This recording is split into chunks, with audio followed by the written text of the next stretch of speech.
Turin l'a voulu, Turin l'a eu, Turin a le Masters de fin d'année au tennis. Depuis l'année dernière, le Masters ne se déroule plus à Londres, mais à Turin. Et ça montre un petit peu l'engouement que l'Italie retrouve avec le tennis. En effet, une nouvelle génération dorée de joueurs, Yannick Sinner, Matteo Berrettini, Lorenzo Musetti, et puis de plus jeunes encore qui vont arriver un peu plus tard, comme Luca Nardi notamment. L'Italie veut redevenir une très grande nation de ce sport, une très grande nation de tennis. Ils ont déjà le Masters Next Gen à Milan depuis 2017, qui est un succès pour tous les jeunes de moins de 21 ans qui viennent participer à ce tournoi. Mais ce que veut Turin aussi, c'est évidemment être une fête de fin d'année qui va succéder à Alexander Zverev. La série En route vers Turin, c'est parti.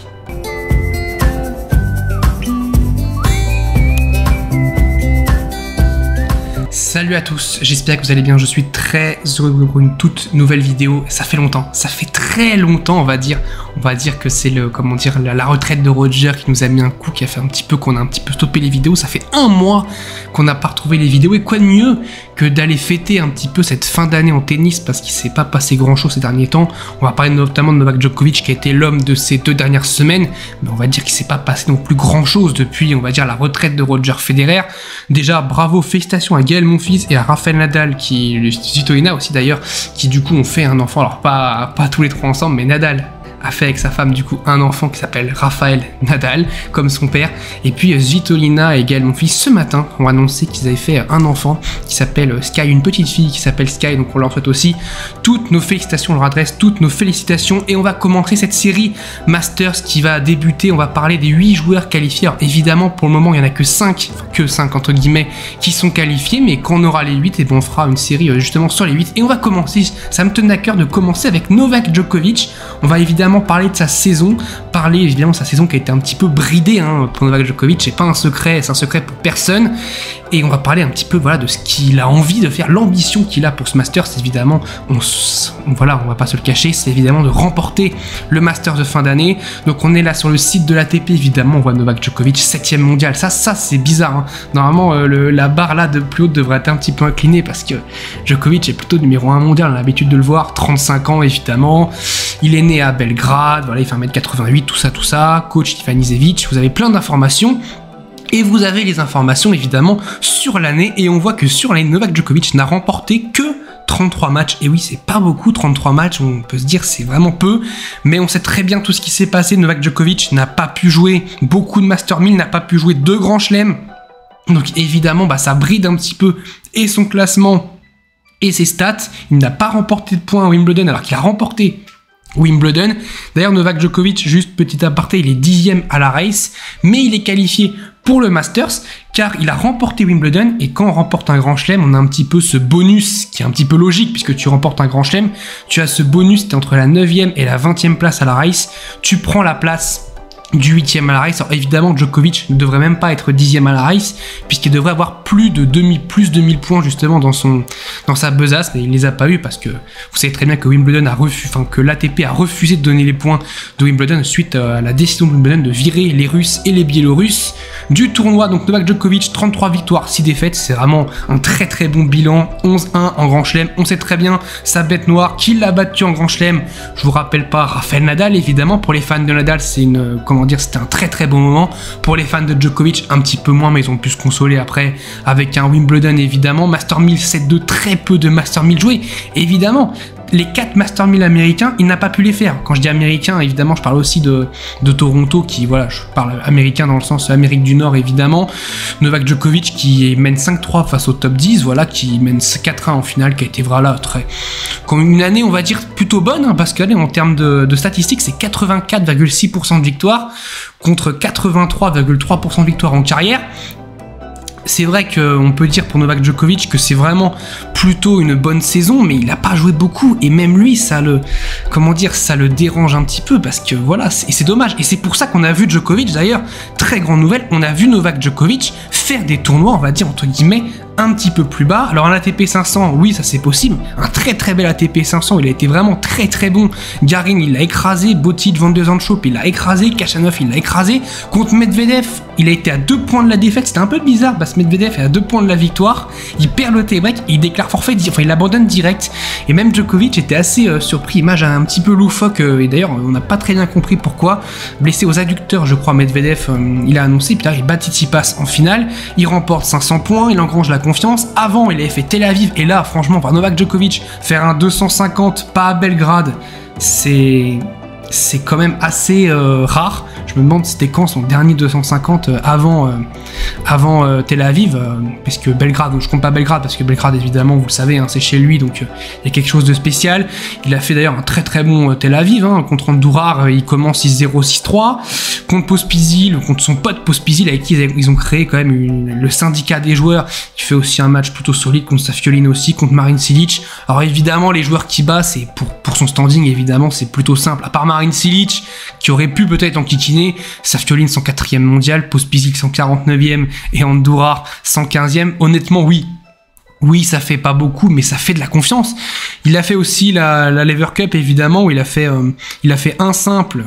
2 simples, pardon, un double, où il a remporté un simple et un double. Il était très bon le samedi, moins bon le dimanche, et justement, c'est un petit peu, entre guillemets, la victoire de Félix Auger-Aliassime qui fait la bascule et qui fait que la Lever Cup est remportée par la Team World pour la première fois de l'histoire. Roger Federer qui prend sa retraite sur une défaite de la Team Europe, c'est quand même symbolique. Et juste avant, regardez, avant ça, c'était Wimbledon, ce dernier tournoi. Il n'a plus joué depuis le 10 juillet, et il a rejoué pour la Lever Cup, c'était mi-septembre. Ça veut dire que Novak Djokovic a été bridé totalement de tournois. Novak Djokovic, il n'a pas pu jouer pendant 2 mois au tennis, et on sait que c'est quand même son métier. Alors évidemment, c'est pas une question d'argent, c'est une question pour lui de standing, voilà, Novak Djokovic qui ne joue pas un tournoi.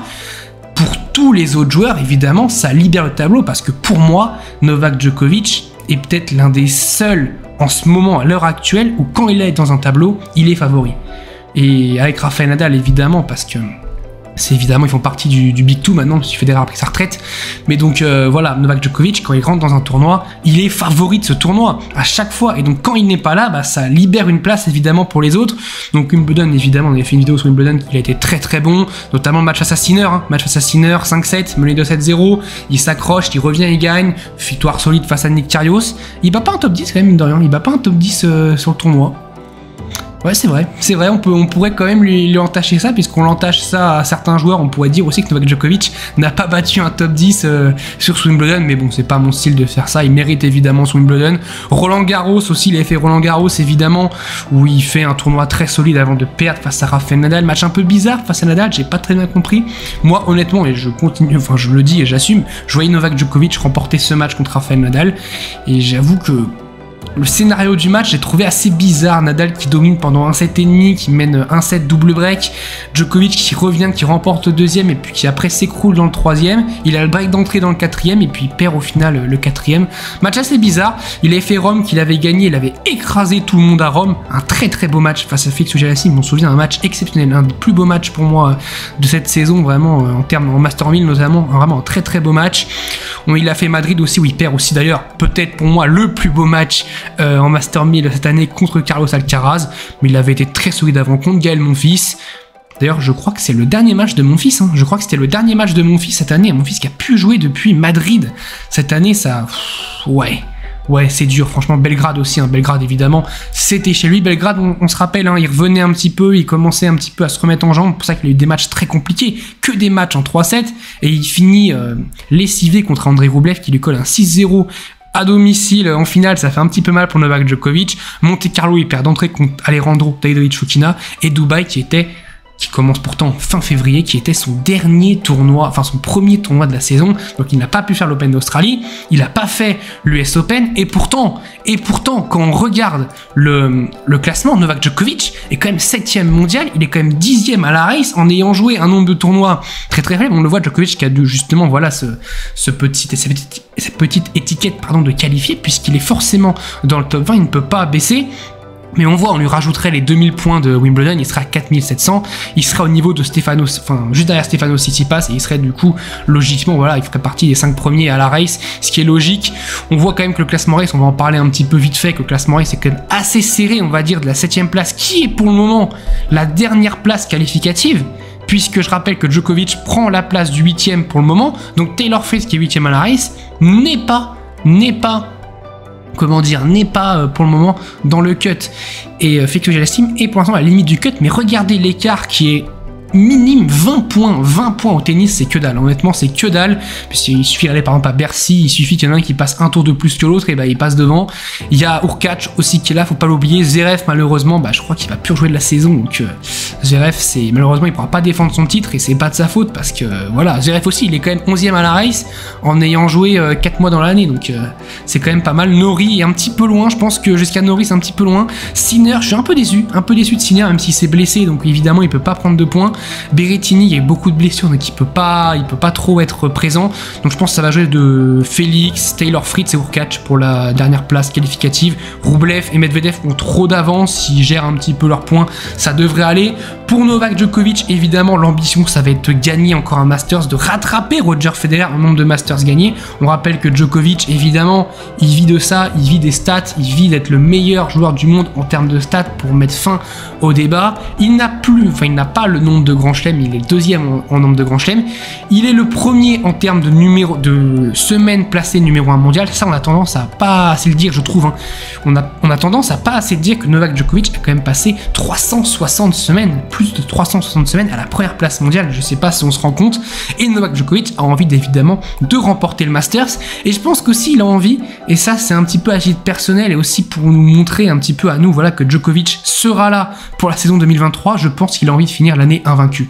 Et je pense qu'il peut totalement le faire, Novak Djokovic, il peut totalement terminer l'année invaincue, et je lui souhaite d'ailleurs de terminer l'année invaincue, et depuis sa défaite face à Félix Auger-Aliassime, je ne le vois plus perdre un match. Dites-moi, vous, pour Novak Djokovic, ce que vous pensez d'ailleurs de sa saison, même si évidemment pour noter sa saison c'est un petit peu compliqué. Je mettrais un 9 sur 10, parce qu'honnêtement, bah, il a gagné les matchs qu'il devait gagner. Le seul match, voilà, qu'il aurait dû, pour lui, gagner et qu'il n'a pas gagné, c'est évidemment le quart à Roland-Garros contre Rafael Nadal. C'est le seul match qu'il perd, on va dire important pour lui cette saison, c'est le match contre Nadal. Sinon, pour moi c'est sans faute la saison de Novak Djokovic, hein. Pour le peu de tournois qu'il a fait, il a toujours été présent, toujours été très bon, donc dites-moi vous ce que vous pensez de Novak Djokovic sur cette saison, un petit peu bizarre pour lui évidemment. Dites-moi ce que vous voyez faire cette fin de saison, s'il va finir invaincu ou pas la fin de saison, s'il va faire un très très grand Masters. On se retrouve très très vite pour une nouvelle vidéo, on parlera évidemment des autres qualifiés, et on va faire Carlos Alcaraz, Rafael Nadal, Casper Ruud, Stefanos Tsitsipas, sans doute Medvedev et Rublev, et puis après soit Félix, soit Taylor Fritz, soit Hurkacz, quand on saura qui sera le 8ème qualifié. Je vous dis salut à tous, portez-vous bien.